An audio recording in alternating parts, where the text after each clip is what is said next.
Bonjour à tous, avec l'aide de Dieu, hier le Shabbat 23, Menachem Av, le Shabbat Mevachim, le Shabbat qui bénit le mois de Elul, on a conclu le 13e livre du Rambam, le livre de Mishpatim, et maintenant commence le livre de Shoftim. À la fin du livre de Mishpatim, Mishpatim veut dire les lois, Shoftim c'est les juges. Celui qu'on va commencer, à la fin du livre de Mishpatim, on a les lois de Nachalot, les lois d'héritage. Le Rambam nous parle comment un apotropos, comment un tuteur doit se comporter envers les orphelins.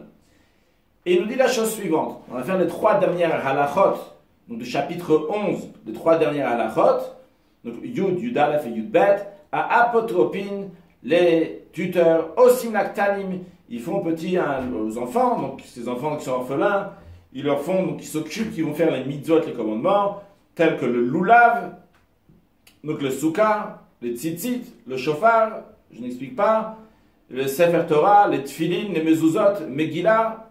Donc en tous les cas, ils s'occupent donc des commandements. J'espère que tout le monde qui écoute, donc c'est au courant de ces commandements-là. Klal oshel davar. De manière générale, le Rambam nous dit, tout commandement positif qui ont une kitzva, qui ont une certaine limite alors la dépense. Ben shumi divrei Torah, ben shumi divrei sofrim, que ce soit que la Torah a dit de faire ce commandement, que ce soit que les sages ont dit de faire ce commandement, osim laem, donc les tuteurs s'occupent que les enfants vont le faire, bien qu'ils n'ont pas l'obligation de faire le commandement de toutes ces choses-là, mais quand Eloua mitzvot, tous ces commandements, bien qu'un enfant, tous ces commandements, il les fait ici uniquement pour l'éduquer, et non pas parce qu'il a l'obligation sera uniquement lorsqu'il a 13 ans. Quand même, les tuteurs s'occupent qu'ils leur apprennent à faire ces commandements. Alme, El poskim alem tzedaka, il ne leur donne pas donc sur eux de faire la tzedaka, la charité, va filou le pidyon choui, même s'il s'agit de racheter le prisonnier, bien que racheter un prisonnier, c'est mitzvah rabba, c'est une très grande mitzvah, dans la mitzvah de tzedaka, de charité même, c'est la plus grande chose, mitzvot eilu elem, kitzvah, le Rambam dit parce que ces mitzvot n'ont pas de limite. Ça peut avoir une très grande dépense, donc c'est la raison pour laquelle on ne demande pas de faire la mitzvah de tzedaka, de charité, avec l'argent des orphelins. Yud Aleph, halacha 11, ou mishinishtata, ou shenitcharesh, une personne qui devient aliénée ou sourde muette, que d'après la Torah, quelqu'un qui est sourd muet, comme quelqu'un donc qui manque donc de conscience, bedin poskim alav tzedaka, eux quand même, le tribunal leur donne donc qu'est-ce qu'ils doivent donner pour la tzedaka, imayeraoui, s'ils en ont les capacités. Yud Bet, puis la dernière halacha, dernière loi donc du livre de Shoftim, de Mishpatim, pardon. Le Rambam dit bien que le tuteur n'a pas besoin de rendre des comptes. Après, lorsque les enfants vont grandir, comme on a expliqué avant dans Halacha, dans le 5e paragraphe, il doit penser entre lui, en lui-même, doit faire des comptes en lui-même, les datek ou les hizair, d'être très méticuleux, minutieux, prendre garde. Ou les airs, faire très attention, mais à vienne chez le il doit d'être minutieux sur lui-même. Ou les airs, de faire attention, très attention, de père de ses orphelins. C'est qui le père de ses orphelins? C'est pas juste son père biologique, son père physique. Mais c'est chez Rochev Aravot. C'est celui qui chevauche les hauteurs célestes. C'est l'expression qui est dit dans les psaumes, chez Namar, il est dit Solou la Rochev Aravot. Exalté, celui qui chevauche les hauteurs, et comme il y a écrit, Vigomer, etc., dans la suite du verset, qui est Aviyeton, qui est le père des orphelins. Le père des orphelins est appelé Rochev Aravot, donc celui qui chevauche les hauteurs célestes. Donc là, on a conclu le 13e livre de Rambam, et on passe au 14e livre de Rambam. Le Rambam commence toujours Beshem Hashem Kem Elolam, au nom de Dieu, Dieu du monde, et il dit aussi encore une chose aux sages, de faire des préférences dans la justice, ce n'est pas bien. Celui qui dit aux mécréants que tu es injuste, et que vous, qui le maudissent, les nations, ils amou le homim, qui se mettent en colère sur lui, les nations, par contre ceux réprimande, Inam, ça sera bien pour eux, ça sera agréable pour eux, va Alem, Tavo Birkatov, et sur eux va venir une bénédiction de bien. Et bien sûr, pour nous tous, que du bien, de la bénédiction dans tous les domaines. Puis le Rambam, il commence Sefer Arba Asavo Sefer Shoftim, le 14e livre qui est le livre de Shoftim.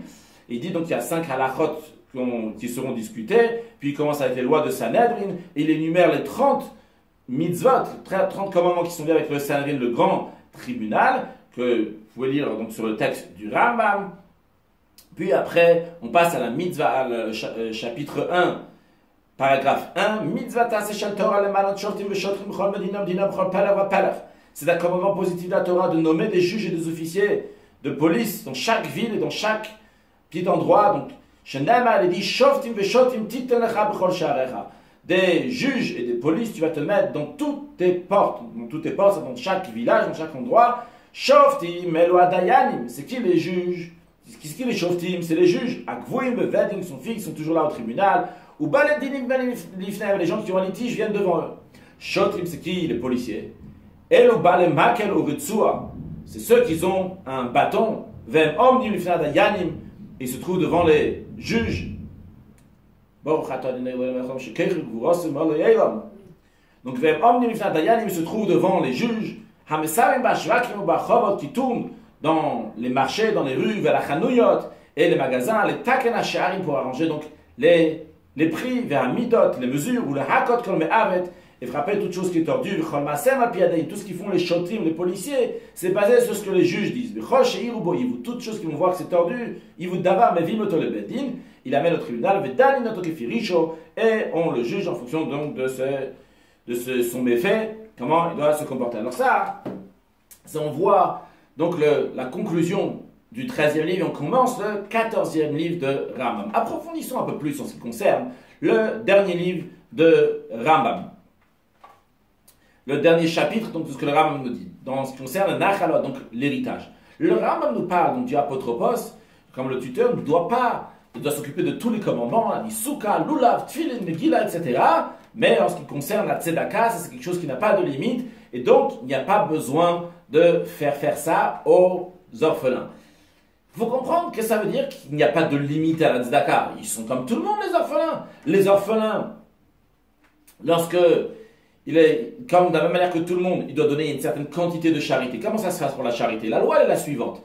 Si je regarde combien de pauvres il y a devant moi, si j'ai les moyens, je dois donner jusqu'à que tous les pauvres ils ont ce qu'il faut. Si j'ai les moyens, tu n'as pas les moyens, dans ces cas-là, il y a la loi, dans le Shulchan Aruch, dans le code de la loi, dans le Rambam aussi. Donc on trouve dans le Shulchan Aruch dit clairement comment on doit donner la mitzvah de tzedaka de charité.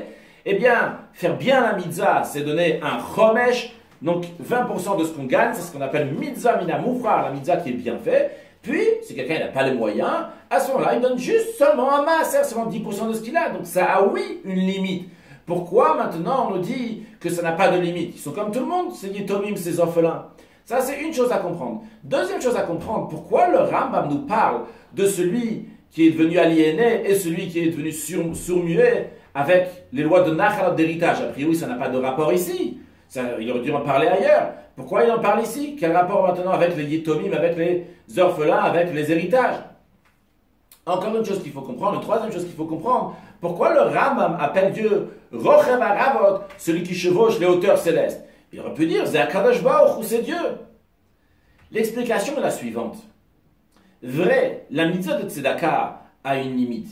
Mais qu'est-ce que ça veut dire elle a une limite? Elle a une limite par rapport à moi. Combien moi je dois donner par rapport à ce que j'ai. Mais par rapport aux personnes qui ont besoin, par rapport à ça, il n'y a pas de limite.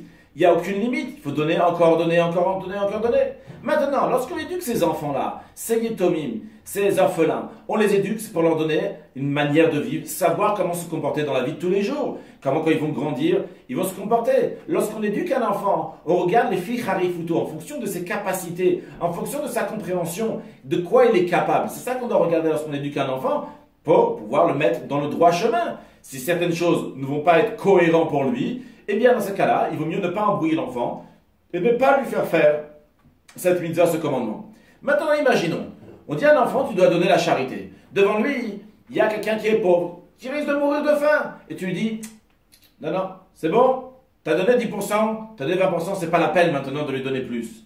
parce que tu as fait ce que tu devais faire. Ou bien il y a un pidyon shouim, racheter un prisonnier, quelqu'un qui est en prison. C'est quelque chose qui est extraordinaire. Cette personne-là pouvait mourir à l'époque dans les prisons, c'est pas comme aujourd'hui. Alors, il s'agit de racheter quelqu'un, de lui sauver la vie.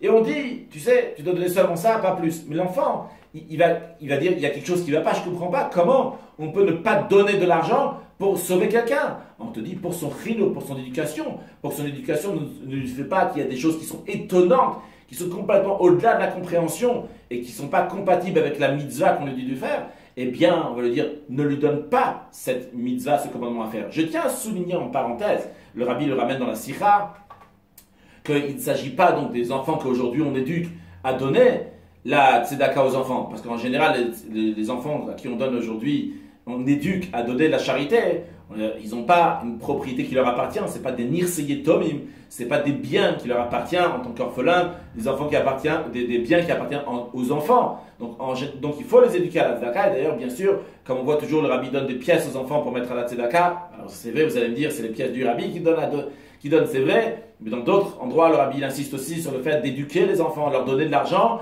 et les éduquer qui vont donner la tzedaka, la charité. C'est sûr et certain, il n'y a aucun doute. Et je suis sûr que tout le monde sera d'accord qu'il faut éduquer les enfants à donner, à partager. D'ailleurs, c'est le plus grand cadeau qu'on peut donner à nos enfants, c'est justement leur apprendre à partager ce qu'ils ont. Quand ils vont grandir aussi, ils vont savoir partager, ils vont savoir donner avec les autres, avec leur entourage. Donc, en tous les cas, en ce qui concerne les ditomim, les orphelins, eux, on ne veut pas apprendre de leurs biens et leur dire il faut donner de la charité. Et après, tu leur dis, mais il y a un stop ici, tu arrêtes. Donc, puisque c'est une mitzvah dans le sens large du terme, pas combien je dois donner par rapport à moi, mais par rapport à ce que les autres doivent recevoir. C'est une mitzvah qui n'a pas de limite.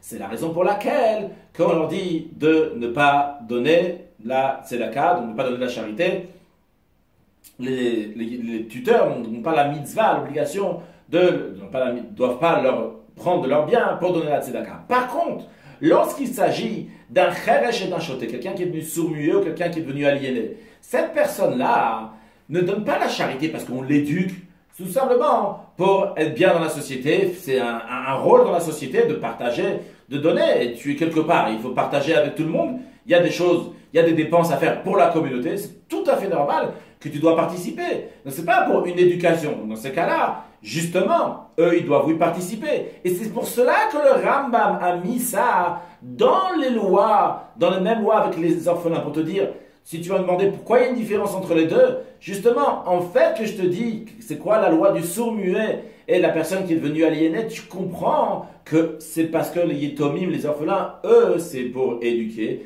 tandis que les autres, c'est pas par rapport à une éducation, c'est pour des raisons de société qu'il faut donner. C'est la raison pour laquelle tu comprends que pour les yetomim, les orphelins, eux, c'est pour chinour, c'est pour l'éducation, et l'éducation, donc, on doit donner aux enfants un chemin qu'ils vont pouvoir continuer lorsqu'ils vont grandir. Et le Rambam conclut à la fin, parce que leur père de ces orphelins, c'est quoi? C'est le Rochev HaRavot, celui qui chevauche sur les hauteurs du ciel. L'expression, non, parce que Solou, le Rochev HaRavot, comme il est écrit dans les psaumes, donc exalté, celui qui chevauche sur les hauteurs, chevauche dans le très très haut. Il y a écrit dans le Talmud qu'il y a 7 cieux. Parmi les 7 cieux, il y en a un qui s'appelle Haravot. Et dans le Talmud, si dans chacun des ciels, qu'est-ce qu'il y a là-bas? Et dans le ciel de Haravot, il y a écrit qu'il y a le din et mishpat. Là-bas, il y a le justice, peut-être tzedek ou mishpat qui a écrit. Donc il y a la justice qui est là-bas. Et justement, lorsque le Rambam veut dire à ce tuteur-là, t'as pas de compte à rendre. C'est vrai que t'as pas de compte à rendre. Mais sache, il faut être tzedek ou mishpat. T'as affaire avec le Haravot. T'as affaire avec ce ciel-là dans lequel il y a la justice, il y a la droitesse. Donc fais très attention comment tu vas te comporter. Encore une chose, Haravot, il y a écrit que dans ce ciel-là, il y a le tal, il y a la rosée avec laquelle Dieu va faire revivre les morts. Alors le fait que le tuteur se rappelle qu'un jour il va y avoir Triat HaMeitim, il y a la résurrection des morts.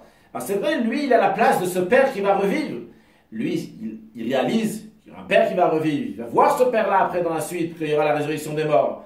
Et que lui, il a sa responsabilité maintenant de s'occuper de ses enfants. Et quand il s'occupe de ses enfants, c'est pas juste s'occuper de ses enfants, dans le sens juste dans les biens, qu'est-ce qu'il faut, combien d'argent mettre ici, là-bas. Mais comme on a vu, même dans les mitzvot, dans le commandement, donner une bonne éducation à ses enfants. Et bien dans ces cas-là, ce tuteur, il va se mettre encore plus pour donner la meilleure éducation qui est possible pour ses enfants qui vont avoir une excellente éducation.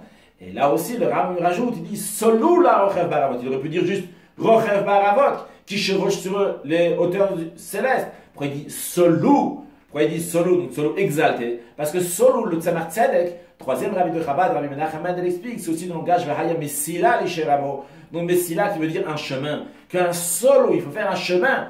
Premièrement, il fait un chemin, il éduque. Le tuteur il doit savoir qu'il doit faire un chemin pour éduquer les enfants dans le Torah au mitzvot. Mais ce chemin-là, c'est pas un chemin qui fait seulement maintenant, après il va s'arrêter. C'est un chemin qui va durer.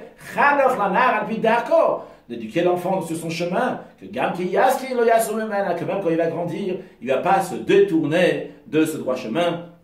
Donc que Dieu fasse qu'avec l'aide de Dieu, il n'y a plus d'orphelins, que tout le monde va vivre, que Mashiach va venir, Chaim Nitzrim, une vie éternelle, déjà dans les derniers instants de l'exil, que personne va mourir à un âge tôt, et Bezrat Hashem, un âge qui est tard, que tout le monde va vivre longuement, avec une excellente santé, comme ça va être lorsque Mashiach va venir, ça sera une vie éternelle, et qu'on réussisse tous l'éducation de nos enfants, qui vont dire des chassidim, ireshamaim, elamdanim, donc bien comme il faut, qu'il y ait des chassidim, je ne sais pas comment dire en français, on va dire des pieux, qui craignent Dieu, et l'amdanim, qui étudient la Torah comme il faut.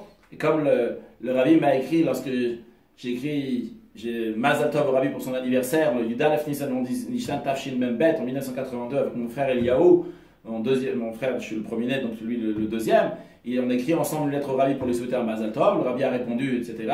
Et dans la conclusion de la lettre, le rabbi a dit que sûrement vous vous comportez comme des bons enfants de Tzivot Hashem, Hamed Sapim, le Biat Mashiach Titkenu, qu'ils attendent la venue de Mashiach, donc éduquer les enfants, qui sont des Sapim, qu'ils attendent la venue de Mashiach. Now, excellente journée.